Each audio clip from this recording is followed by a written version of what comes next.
Seria Sufletul din spatele măștii, episodul 10, Masca controlorului. Ai învățat că haosul doare, că atunci când nu știi ce urmează, vine durerea, că surpriza aduce pierdere, că oamenii devin imprevizibili când iubești prea mult. Așa ai început să controlezi, întâi emoțiile, apoi gesturile, apoi oamenii, nu din răutate, ci din frică.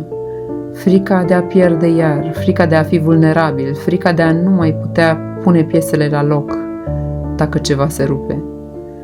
Masca controlorului este o mască perfidă, pentru că pare rațională, eficientă, chiar admirabilă, dar în spatele ei trăiește o rană de neîncredere profundă. Copilul care a purtat-o a crescut în instabilitate, n-a știut niciodată când explodează ceva, când vine critica, când dispare dragostea.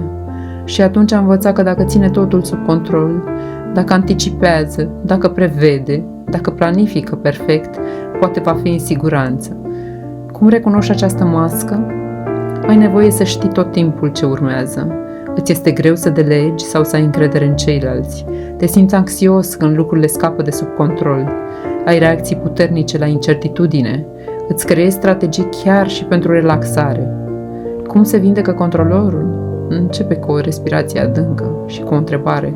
Ce s-ar întâmpla dacă nu aș mai controla totul?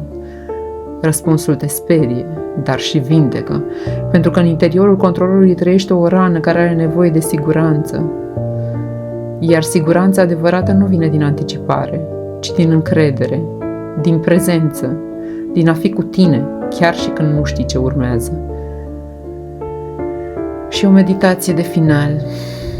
Închide ochii și întreabă-te: ce încerc să evit controlând?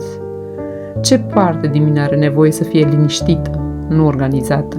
Și spune-ți: pot trăi fără să controlez tot.